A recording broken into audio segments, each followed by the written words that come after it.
with a singular focus: upholding our long-standing friendship with the United States and protecting Canada against potential tariffs. As I've stated on numerous occasions, the Canada-US trade relationship is one of the most successful in the world.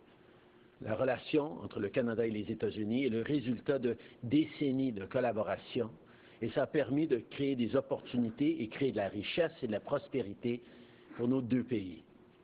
Durant le premier mandat de M. Trump, on a négocié une nouvelle entente commerciale qui nous a permis de renforcer nos relations et de créer encore plus de bons emplois. We heard the President's comments yesterday and the directive he has issued to examine the trade relationship between Canada and the United States while exploring the possibility of tariffs, but we remain confident in the facts.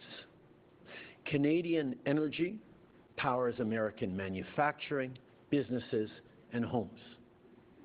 Of America's top 5 trading partners, Canada is the only one with whom the United States runs a trade surplus in manufacturing. And Canada buys more goods made by Americans than China, Japan, and Germany combined. On top of that, President Trump said that he wants to usher in a golden age for the United States. That will require more steel and aluminum, more critical minerals, more reliable and affordable energy, more of everything to run the U.S. economy full steam ahead. Canada has all those resources, and we stand at the ready to work with the United States to create a booming and secure North American economy. The alternative for them would be more resources from Russia, China, or Venezuela. Canada is a safe, secure, and reliable partner in an uncertain world. Notre relation commerciale avec les États-Unis, c'est gagnant-gagnant. On va donc continuer d'utiliser tous les outils à notre disposition pour le démontrer. President Trump also repeated his concerns about the border. While less than 1% of fentanyl and illegal immigrants that enter the United States come from Canada, our government has already acted to address the concerns raised by the President about border security with an over $1 billion comprehensive border plan. We're already working collaboratively to keep our citizens safe on both sides of the border. Of course, if the President does choose to proceed with tariffs on Canada, Canada will respond, and everything is on the table. Working in unison with Team Canada, as Team Canada, with business leaders, organized labor, civil society, Indigenous leaders, and premiers from coast to coast to coast, we are prepared for every possible scenario. In fact, just last night, I spoke to Premier Ford in his capacity as chair of the Council of the Federation, and he reiterated his unwavering commitment on behalf of Canadian premiers to working all together. This is an important and challenging moment for Canada and for Canadians, and we know there will be many such moments. Through all of it, I want to be clear that we have Canadians' backs. Notre gouvernement va toujours être là pour défendre le Canada, nos travailleurs, nos entreprises, notre économie et notre souveraineté. We will protect our national interest while we protect the most successful economic and security relationship the world has ever seen. I and my cabinet will continue to work with leaders across the country who've stepped up to unite in defense of Canadian workers, Canadian businesses, Canadian sovereignty. And that is precisely what we will continue to focus on today during this cabinet retreat. Thank you. Merci d'être ici. With that, I'm looking forward to your questions. All right, we'll take 20 minutes of questions. One question, one follow-up. 20 minutes de questions, une question à suivre. Merci. Good morning, Prime Minister. Laura Osmond with The Logic. How do you interpret the conflicting timelines that the Trump administration provided yesterday, targeting a study by April 1st, but talking about imposing tariffs by February? Donald Trump is, as always, a skilled negotiator and will do what he can to keep his negotiating partners a little bit off balance. We are confident in the facts on the ground. We know that if the United States is going to see an increase in jobs and manufacturing and economic growth, they're going to require more energy, more inputs, everything from lumber and concrete to steel and aluminum to critical minerals that are the essential ingredients in the economy of the future. And Canada has all that in an extraordinarily reliable and close partner. We have lots we can do together. We will be there to emphasize that we should be doing more together. If there are tariffs, we are ready to respond and defend the Canadian interest, but we will continue to remain steady in these times of uncertainty. Monsieur Trump est un négociateur habile qui sait que de garder ses partenaires de négociation un peu déséquilibrés, ça peut être payant. Mais nous allons rester ancrés dans les faits que si l'économie américaine va rentrer dans une période de prospérité et d'activité accrue et de croissance, ils vont avoir besoin de plus d'énergie, plus d'acier, plus d'aluminium, plus de minerais critiques. Et le Canada représente le meilleur partenaire, le plus proche, le plus fiable que les États-Unis ont dans le monde entier. Nous allons être là pour travailler avec eux, pour créer de la prospérité en Amérique du Nord. Mais oui, s'il y a des tarifs injustes, on va répondre de façon robuste et on va être là pour soutenir les Canadiens et protéger nos intérêts. Donald Trump could continue to dangle these threats over Canada for many months, and even that will have an impact on investment here in Canada. How do you guard against that in the meantime? We have and will continue to demonstrate that Canada is a reliable and strong partner and a great place to invest. Canadian workers are world-class. Canadian resources are needed in Canada and around the world. Canadian ingenuity and innovation is a key part of building a global economy of the future. We know there are lots of people continuing to be interested in being part of the Canadian economy's tremendous success. Bonjour, M. Trudeau. Laurence Martin de Radio-Canada. Vous avez présenté aux Américains un plan pour la frontière d'1,3 milliard. Malgré tout, on a l'impression d'être un peu de retour à la case départ. Est-ce que le plan a été mal compris? Est-ce qu'il est connu des Américains? Qu'est-ce qui ne fonctionne pas?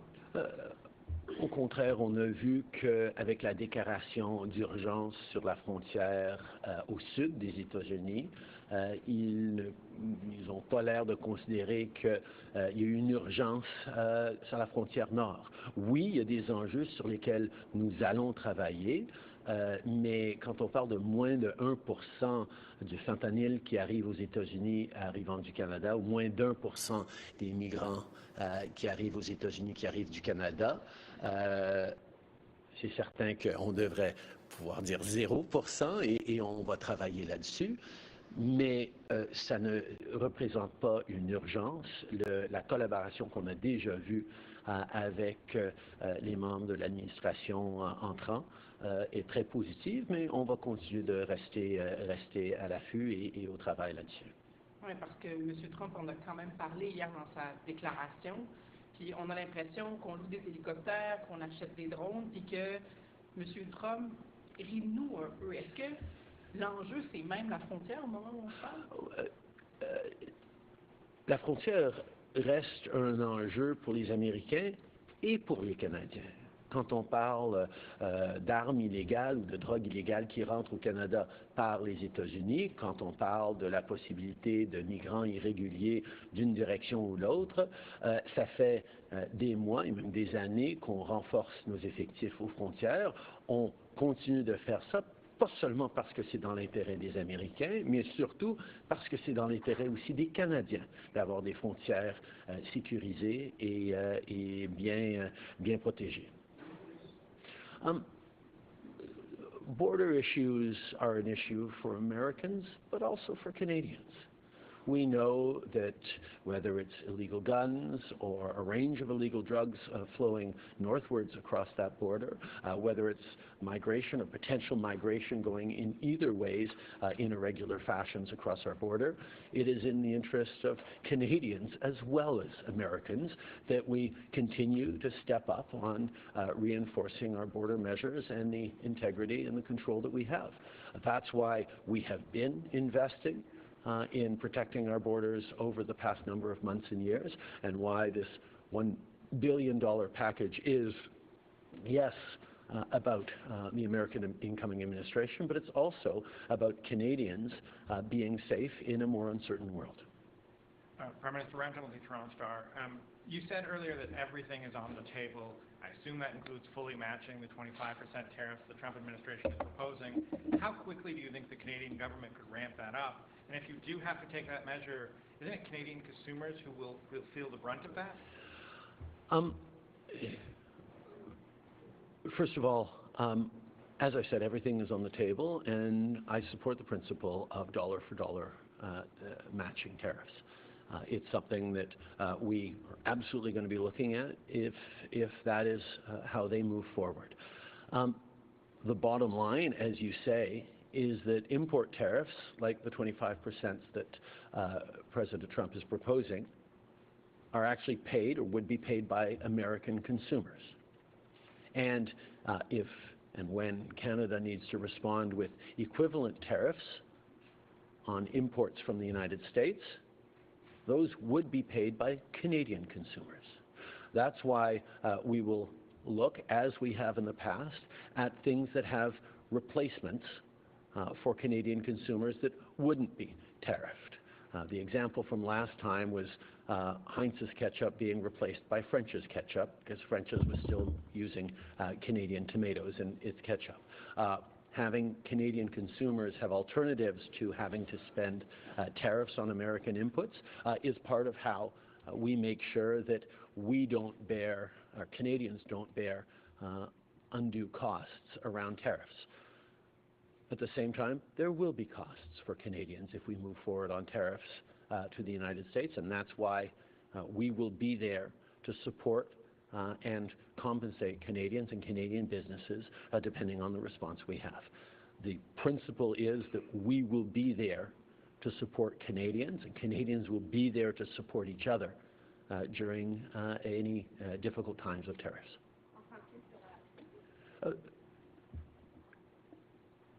Les tarifs coûtent cher aux consommateurs du pays qui impose ces tarifs-là.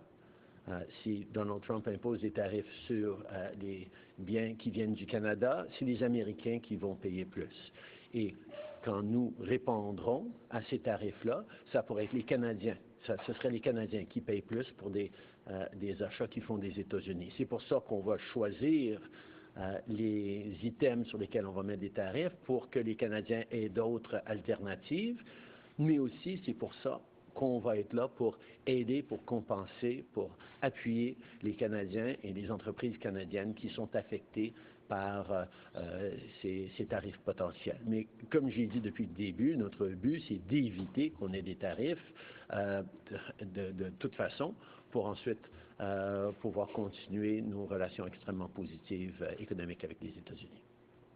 Sir, I'm also wondering, how can your government manage a situation where your closest ally and trading partner says at 9 a.m. that tariffs will come maybe after a study in 3 months, and at 9 p.m. says they're coming in a week? How do you manage that unpredictability? We've been here before. During President Trump's first term in office, he announced challenges to our trading relationship that we were able to work through. We negotiated a new Canada, U.S., Mexico trade deal that has resulted in tremendous growth and prosperity for all three countries. It was a true win-win-win, and I note that the incoming administration highlighted that was a successful win for them that they negotiated in their first term. We will stay steady. We will stay steady on focusing on defending both Canadian interests, but also on defending the economic relationship between Canada and the U.S. itself. We know that a win-win or a win-win-win is not just possible, it is desirable. And our focus is remaining calm, remaining strong, and responding as necessary to actions by the United States.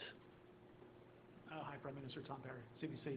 I know we've been here before, you've been here before, but do you think it's more challenging this time around? I'm wondering if you think there's a difference between the second Trump administration and the first one. I think what we've seen, particularly with the number of executive orders and announcements made on the first day, that they have been focused on moving forward rapidly on creating benefits for the American economy in the extreme short term. That is something that we are prepared to help with and contribute to. If the American economy is going to need more energy, more inputs for its manufacturing, more security in its partnerships, Canada is there to provide that. We know that there is always going to be a certain amount of unpredictability and rhetoric coming out from this administration. Our focus is on the substance of things, where Canada and the U.S. do well when we do things together. Je pense qu'on a déjà vu que cette fois-ci, l'administration Trump va bouger plus rapidement. A émis beaucoup plus de mesures dès la première journée que ce qu'ils ont fait en 2017.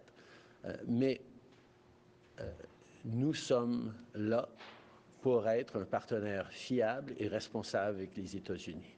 On peut faire de grandes choses ensemble rapidement et on est là pour le faire. And Prime Minister, I just wondered if I could ask you, have you requested a conversation with Donald Trump? Is anything scheduled, or is there any kind of official interaction between your government and the U.S. to figure out what's actually going on tariffs? We had a number of ministers down there for the inauguration day yesterday, continued to engage with all counterparts. I speak regularly with President Trump, and will continue to, as in regards to next formal interactions. We'll stay tuned. Hi, Mr. Trudeau. Mackenzie Gray with Global News. We've seen some from the premiers that they think it's somewhat inevitable that tariffs are coming in. So after the first day of Mr. Trump's administration, do you think that there's any possible way that Canada can avoid these 25% tariffs? Our focus is on avoiding tariffs. We know that if the American economy is going to face see the boom that Donald Trump is predicting, they're going to need more energy, they're going to need more steel and aluminum, more critical minerals, more of the things that Canada sells to the United States every single day. And we are there to be constructive, positive partners. So our entire focus is on avoiding the imposition of tariffs on Canada. If they do move forward with tariffs, our response will be robust and rapid and measured, but very strong. The goal will be to get those tariffs off as quickly as possible. And in order to do that, everything is on the table. If we do move forward with that, we will be there to support Canadian businesses, Canadian industry.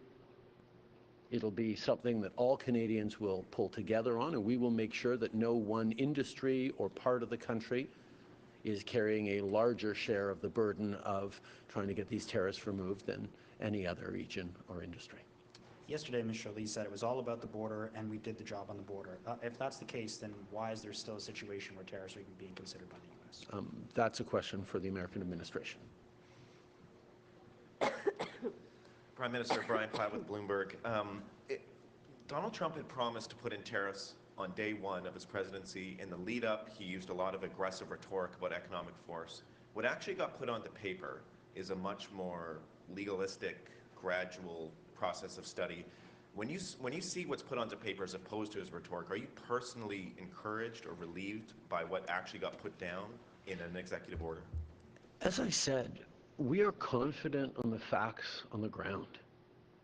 Canada provides many of the necessary inputs that the American economy is going to need in order to grow and boom economically, whether it's energy, whether it's critical minerals, whether it's fertilizer, whether it's uranium.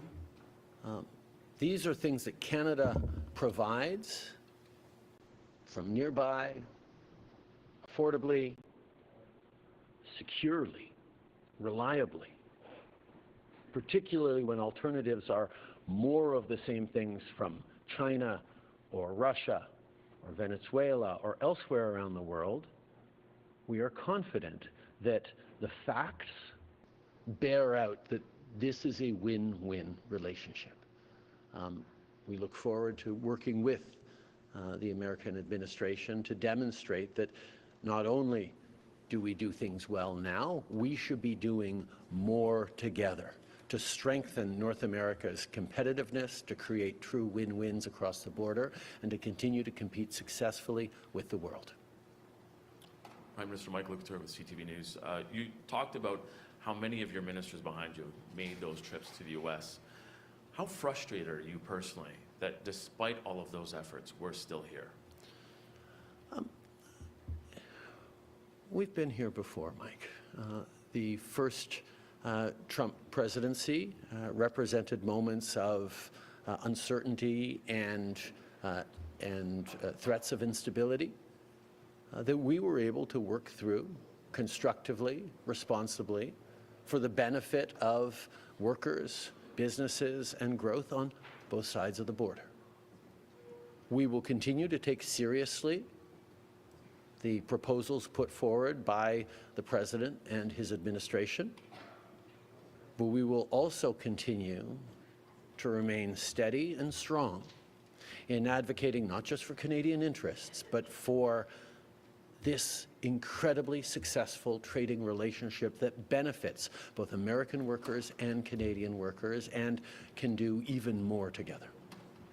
You had mentioned earlier that you're going to continue to try and make the case that Canada is the right place to invest. Businesses prefer certainty. They look south and they say, well, we know what we're going to get down there. So how do you convince businesses that Canada is still the place to be?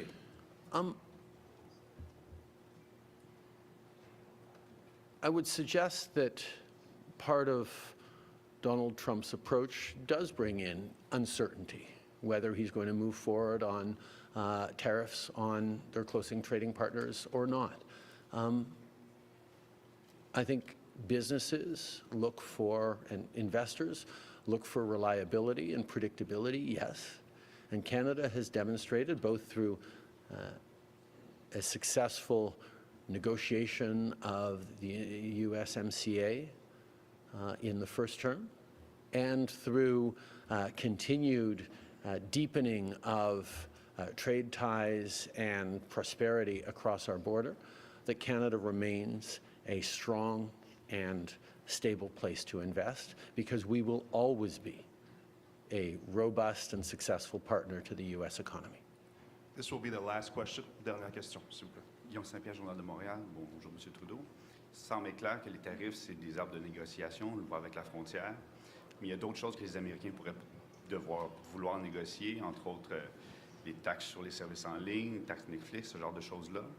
Est-ce que vous êtes prêt à négocier sur ce point-là, de donner du lest, ou d'autres points, et quels pourraient être ces autres éléments de négociation?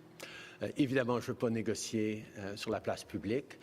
Il y a tellement de choses que nous faisons ensemble en tant que Canadiens et Américains qui créent de la prospérité. C'est une relation réellement gagnant-gagnant. Mais comme vous dites, c'est une relation qui a énormément de différents aspects et de facettes. Et on va toujours être là pour travailler de façon constructive avec nos partenaires américains, tout en défendant l'intérêt canadien, les valeurs canadiennes, la souveraineté canadienne, l'art et la culture canadienne. On sait à quel point c'est important de défendre nos intérêts, tout en cherchant à bien travailler avec nos partenaires américains. This concludes today's press conference. Merci tout le monde. Merci. Merci.